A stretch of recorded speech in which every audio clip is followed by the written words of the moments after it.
প্রশ্ন উঠবে Melbourne cricket গ্রাউন্ডে এই হারের পর, প্রশ্ন উঠবে সিনিয়র ব্যাটারদের নিয়ে, প্রশ্ন উঠবে ভারতের ক্যাপ্টেনকে নিয়ে। কি বেসিসে রোহিত শর্মা প্রথম একাদশে খেললেন? আমি আগেও বলেছি, এখনো বলেছি, রোহিত শর্মার রিপ্লেসমেন্ট এই মুহূর্তে ওপেনিং এ নেই। কিন্তু কেএল রাহুলকে আপনি কি বলবেন? হঠাৎ করে পার্থ টেস্টে বলা হলো ক্যাপ্টেন নেই, ডেজিগনেটেড ওপেনার নেই, তুমি খেলো। প্রথম ইনিংসে অন্যায়ভাবে আউট দেওয়া হলো, দ্বিতীয় ইনিংসে 77, ব্রিসবেন টেস্টে 84। তারপর again he is being forced to come at number 3 in the absence of Shubman Gill. By the way, quote unquote, Shubman Gill was not dropped. He was benched according to the starting 11.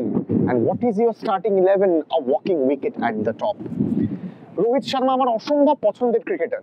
আমি এখনো বিশ্বাস করি সিডনিতে রোহিত শর্মা অভাবনীয় কিছু একটা করে দেখাবেন। সবকিছুর একটা ভালো শেষ তো হয়।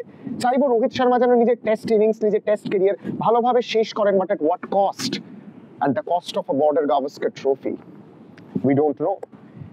এবং আপনার 4 নম্বরে যে ব্যাটসম্যান খেলেন টেস্টে, তাকে নিয়ে আপনি কি বলবেন? রোহিত শর্মা ধারাবাহিকভাবে খারাপ ফর্মে চলছেন।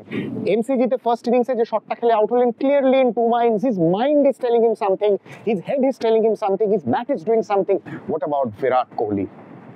পার্থের প্রথম ইনিংসে ডিসমিসাল, অ্যাডিলেডের দুটো ডিসমিসাল, ব্রিসবেনের একটা ডিসমিসাল, মেলবোর্নের দুটো ডিসমিসাল।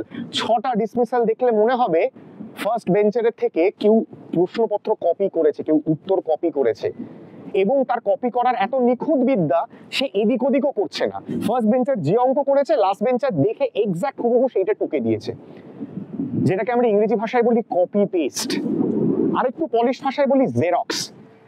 সেই জেরক্স ডিসমিসাল বিরাট কোহলির, এক ভুল, 4th stump, 5th stump, 6th stump, এক ভুল। একভাবে অস্ট্রেলিয়ানরা তাকে চ্যানেলে বল করছেন, একভাবে বিরাট কোহলি আর কিছুটা সময় পর গিয়ে এই লোভ উপেক্ষা করতে পারছেন না। জানেন তো, যখন গরম পড়ে তখন আমাদের সূর্যকে দেখে অনেকের ভালো লাগে, যখন ঠান্ডা পড়ে, এই যে মেলবোর্নে এখন ঠান্ডা হাওয়া দিচ্ছে, সেরকম আমাদের ভালো লাগে, যখন চন্দ্রবিন্দু গান করে আমাদের ভালো লাগে, যখন আমরা রবীন্দ্রনাথের কবিতা পড়ি আমাদের ভালো লাগে, যখন আমরা একটা উইন্ডো সিট পাই আমাদের খুব ভালো লাগে, যখন আমরা বিরিয়ানি খাই আমাদের খুব ভালো লাগে। But at the end of it, all good things must end. Either you die a hero or live long enough to see yourself become the villain. অমোঘ সংলাপ। কি করবেন রোহিত শর্মা, বিরাট কোহলি? গোটা দেশ তাকিয়ে তাদের দিকে for the 5th test in Sydney.